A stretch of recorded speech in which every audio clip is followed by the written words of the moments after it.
Assalamualaikum warahmatullahi wabarakatuh.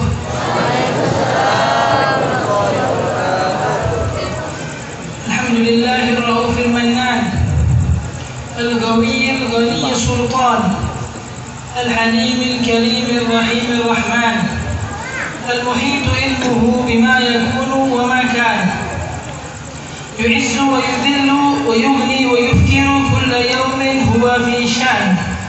أحمده على صفاته الكاملة الحسان، وأشكره على نعمه وبشكر يزيد العطاء والامتنان، وأشهد أن لا إله إلا الله وأن محمد رسول الله المبعوث إلى الإنس والجان. صلى الله على سيدنا محمد وعلى آله وأصحابه والتابعين لهم بإحسان ما توالت به الأزمان. Wassalamu tasliman katsira. Yang saya hormati para habaib, khususan Habib Mahdi bin Idrus Al-Habsyi dan saudaranya Habib Abdul Qadir bin Idrus Al-Habsyi, dan juga yang saya hormati para kiai dan para asatidz Pondok An-Nasiriyah. Begitu juga yang saya hormati para hadirin yang hadir di majelis ini. Alhamdulillah kita sudah mendengarkan pembacaan Qissatul Maulid Nabi Muhammad SAW. Nabi Muhammad SAW adalah orang yang paling afdal yang ada di dunia ini. Sebagaimana dikatakan oleh ulama, wa afdalul khalqi ala al-itlaqi nabiyuna famin an-shiqaqi, yang paling afdal daripada makhluk yang ada di dunia ini adalah Nabi Muhammad SAW. Nabi Muhammad SAW adalah manusia yang sempurna dalam segi akhlak dan dalam segi fisiknya. Al-Habib Ali Al-Habsyi berkata di dalam kitab maulidnya Simtud Durab, kana sallallahu alaihi wasallam ahsanun nasi khuluqan wa khalqa. Rasulullah SAW adalah paling bagusnya seseorang dalam segi fisik dan dalam segi akhlaknya. Kalau berkata segi fisiknya Nabi Muhammad SAW, tidak ada orang yang bisa menandingi Nabi Muhammad SAW.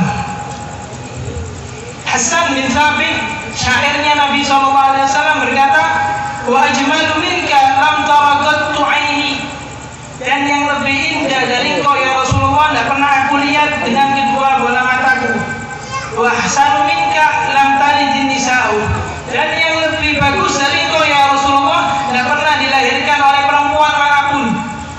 Khuliqta mubarra'an min kulli aibin, engkau diciptakan tanpa ada kekurangan. Karena qad khuliqta kama tasya'u, seakan-akan engkau menciptakan dirimu sendiri ya Rasulullah. Salah satu penyair mengatakan, wa sahbu Zulaikha law ra'ayna jabilahu la atharna taqti'al qulubi 'ala al-aidi. Temannya Siti Zulaikha yang ceritanya sama Nabi Allah Yusuf yang diabadikan di Quran. Temannya Siti Zulaikha, kalau seandainya melihat parasnya Nabi SAW, mereka tidak motong tangannya lagi, tapi motong hatinya. Karena diceritakan waktu terjadi antara Siti Zulaikha dengan Nabi Yusuf yang telah terjadi, akhirnya Nabi Yusuf dimasukkan penjara. Terus akhirnya di desa tersebut atau di kota tersebut terjadi perbincangan bagaimana istri raja yang dia telah mengangkat seorang anak, terus akhirnya dia mau melakukan hal yang tidak benar dengan anak tersebut. Akhirnya Siti Zulaikha mendengarkan perkataan mereka. Akhirnya Siti Zulaikha menyuruh salah satu dari anggota kerajaan untuk memanggil mereka, diajak untuk menghadiri suatu acara. Ketika waktu itu mereka dikasih buah-buahan, begitu juga bawang yang diperintahkan untuk memotong. Jadi disuruh memotong buah-buahan dan bawang. Ketika mereka tengah-tengah memotong, Siti Zulaikha sengaja untuk mengeluarkan Nabi Yusuf dari penjara. Ketika keluar Nabi Yusuf dari penjara, mereka perempuan tadi itu melihat Nabi Yusuf. Ketika melihat Nabi Yusuf, mereka takjub dengan keindahan paras Nabi Yusuf. Akhirnya mereka memotong tangan mereka karena tidak terasa. Jadi setelah motong buah, buahnya sudah habis, tangannya yang kepotong. Saking melihat indahnya Nabi Yusuf sampai tidak terasa. Nah, syair ini mengatakan kalau seandainya mereka itu melihat paras Nabi Muhammad SAW, mereka tidak motong tangannya lagi, tapi hati-hatinya yang diiris. Jadi hatinya yang diiris karena melihat keindahan Nabi Muhammad SAW. Ja'far bin Abi Thalib, saya saudaranya Sayyidina Ali, waktu itu ketika masih kecil, ketika Sayyidina Ja'far bin Abi Thalib jujur, Nabi Muhammad SAW datang. Lalu dia berkata, Ra'aitul qamar, aku melihat bulan. Tsumma ra'aitu wajhan Nabi SAW. Kemudian aku melihat mukanya Nabi Muhammad SAW. Fa inna wajhahu ahla minal qamar. Sungguh wajahnya Nabi Muhammad itu lebih indah daripada bulan purnama. Jadi kalau berbicara tentang fisik Nabi Muhammad, tidak ada yang bisa ngalahin manusia yang perfect dalam segi fisiknya.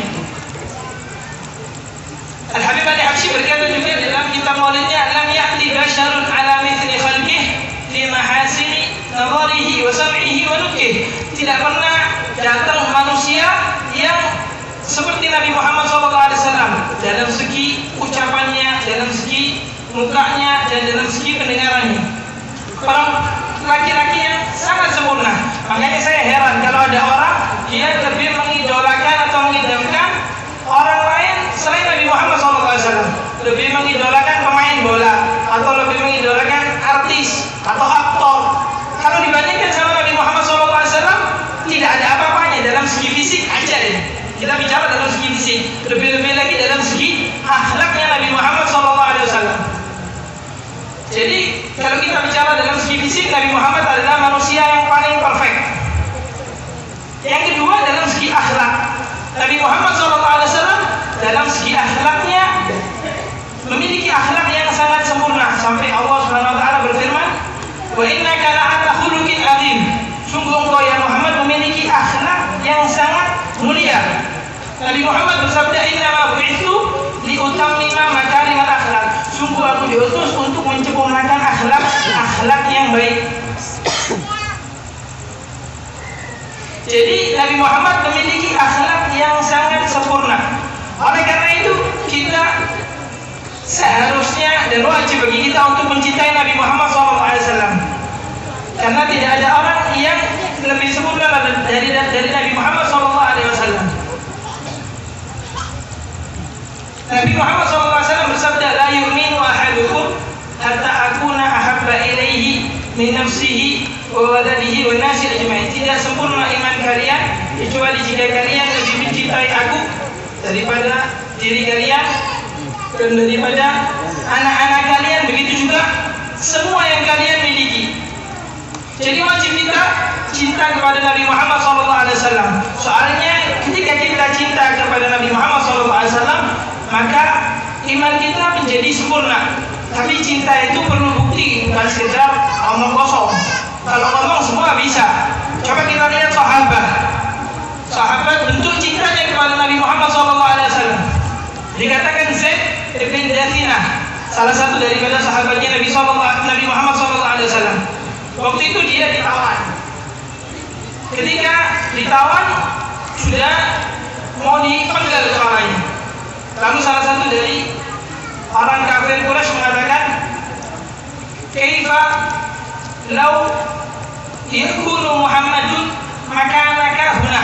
Bagaimana kalau seandainya Nabi Muhammad berada di tempat ini, wa anta jalisun ma'ahlika, dan kamu bersama dengan keluargamu, saya bebaskan. Apa jawabannya orang ini? Wallahi inni la arda an yakuna Muhammadun fi hadzal makan wa ana jalisun ma'a ahli. Wallahi ana la ridha Nabi Muhammad berada di tempat ini dan aku enak-enakan berada di rumahku bersama keluargaku. Jadi rela mati untuk Nabi Muhammad SAW. Salah satu daripada sahabat sahabiyah, salah satu sahabiyah perempuan. Waktu itu ketika perang Khandaq, saudaranya, abahnya, suaminya, begitu juga anaknya, empat-empatnya mereka hadir perang Khandaq. Ketika pulang dari peperangan, apa yang ditanya sama orang perempuan ini tadi?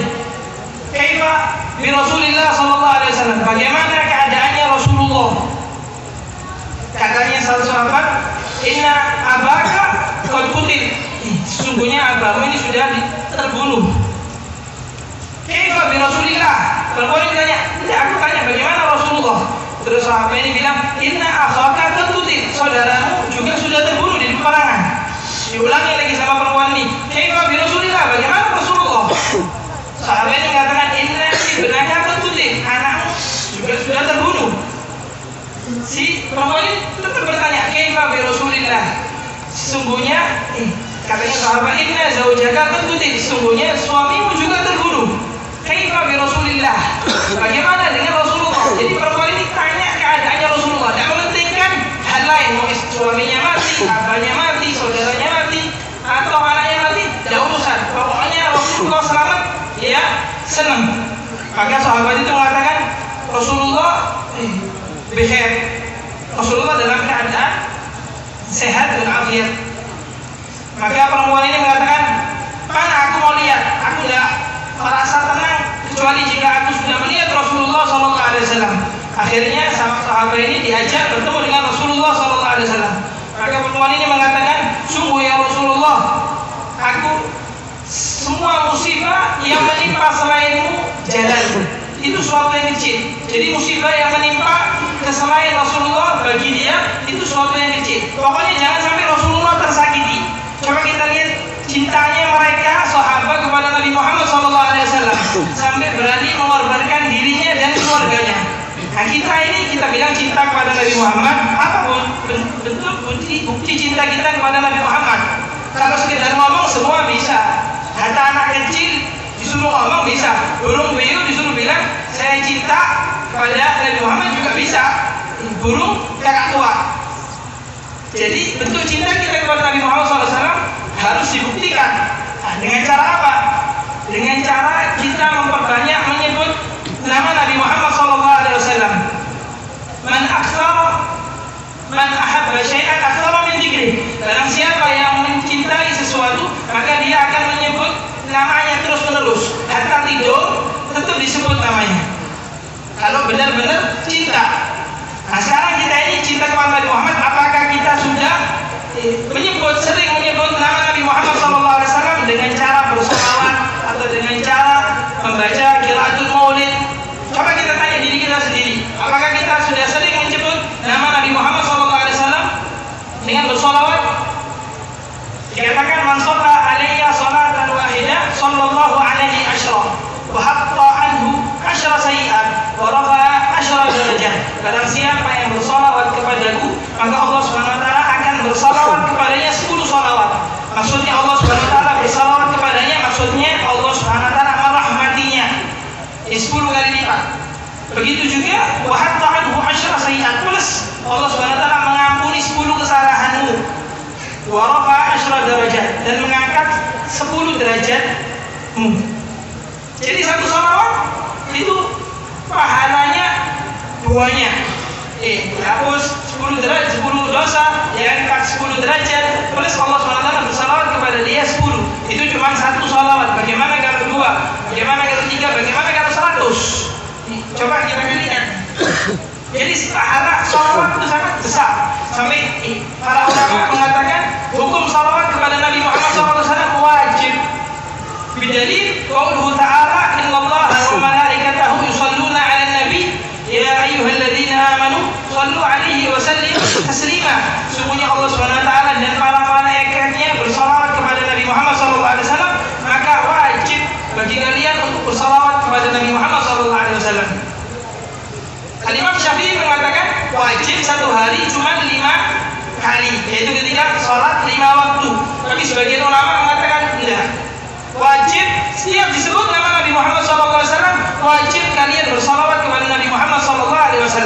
Al-bakhil man dzukirtu indahu falam yusalli alaih. Definisi bakhil dari Rasulullah SAW adalah orang yang ketika disebutkan namaku tapi dia tidak mau bersalawat kepadaku. Sallallahu alaihi Muhammad. Sallallahu alaihi. Dikatakan di hadis yang lain, man dzukirtu indahu falam yusalli alaihi kana min ahli nar. Barang siapa yang disebutkan namaku dan tidak mau bersalawat kepadaku, maka dia termasuk orang ahli neraka. Jadi kita bilang kita cinta kepada Nabi Muhammad harus perlu bukti. Buktinya diantaranya dengan cara memperbanyak untuk bersalawat kepada Nabi Muhammad SAW. Lebih-lebih lagi di bulan ini, bulan Rabiul Awal, bulan yang dilahirkan Nabi Muhammad SAW. Para ulama mengatakan, kenapa kok Nabi Muhammad dilahirkan di bulan Rabiul Awal, bukan bulan Muharram, bukan bulan Dzulhijjah, Ashhurul Hurum? Para ulama mengatakan hikmah Nabi Muhammad dilahirkan di bulan Rabiul Awal supaya umatnya mengetahui bahwa sesuatu ketika dibarengkan dengan Nabi Muhammad SAW, maka zat tersebut akan menjadi mulia. Seperti Rabiul Awal. Rabiul Awal sebelum dilahirkan Nabi Muhammad SAW, bulan yang biasa saja, tidak ada kelebihannya. Berbeda dengan Ashhurul Hurum. Ashhurul Hurum itu adalah sebelum datangnya Islam sudah dihormati oleh orang kaum jahiliyah. Adapun bulan Rabiul Awal sebelum datangnya Islam tidak ada khususnya lebih daripada selain bulan yang biasa. Akhirnya dilahirkan Nabi Muhammad di situ supaya mereka mengetahui, umatnya mengetahui bahwa Nabi Muhammad ketika sesuatu zat yang lain dibarengkan dengan zat tersebut, maka zat tersebut akan menjadi mulia. Sahabatnya Nabi Muhammad SAW adalah paling afdolnya manusia yang paling ada di bumi ini setelah para anbiya dan para rasul. Karena kenapa? Karena melihat Nabi Muhammad SAW bersama dengan Nabi Muhammad SAW, umatnya Nabi Muhammad SAW adalah paling afdolnya ummah. Kenapa? Soalnya kita menjadi umatnya Nabi Muhammad SAW, kita bersanding dengan Nabi Muhammad SAW. Jadi semua apapun itu ketika dibarengkan dengan Nabi Muhammad SAW, maka zat tersebut akan menjadi mulia. Mudah-mudahan kita dijadikan orang yang dicintai oleh Nabi Muhammad SAW dengan benar-benar cinta. Yang kedua, cara membuktikan cinta kita kepada Nabi Muhammad SAW dengan cara melakukan apa yang diperintahkan dan menjauhi larangannya. Apa yang diperintahkan oleh Rasulullah yang dilakukan, apa yang dilarang dijauhi. Sunnah-sunnah yang diajarkan oleh Rasulullah kita lakukan. Sunnah-sunnah yang diajarkan Rasulullah banyak.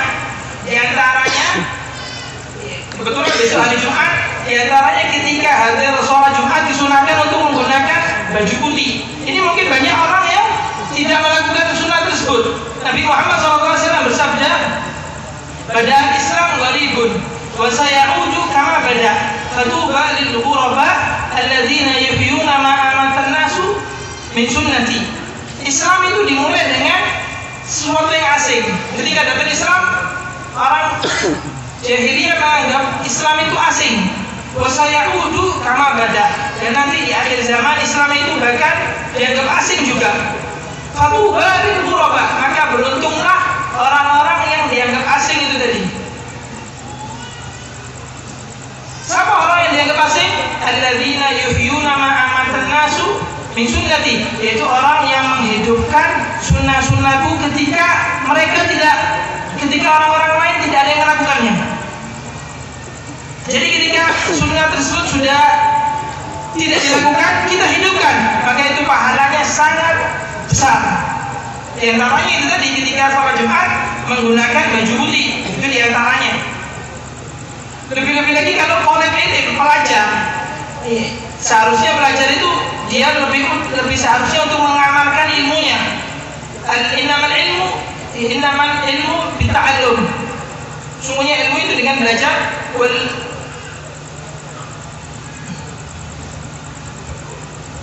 Terus ketika dia mengetahui tapi tidak dia lakukan, maka itu faedahnya kurang.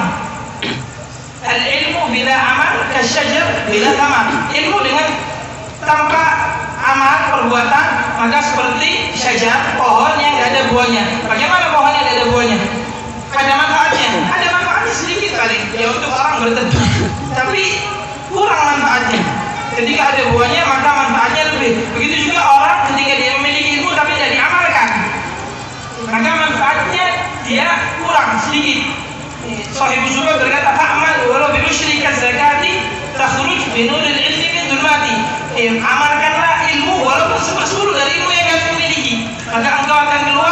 daripada kegelapan itu tadi. Jadi ketika orang dia mengetahui, dia lebih seharusnya untuk mengamalkan hal tersebut. Itu tadi kita menghidupkan sunnahnya Nabi Muhammad SAW. Begitu juga termasuk sunnah dianjurkan ketika malam Jumat dan di hari Jumat untuk memperbanyak sholawat. Memperbanyak sholawat dianjurkan di hari-hari yang lain juga, tapi lebih-lebih lagi ketika itu hari Jumat, maka dianjurkan lebih.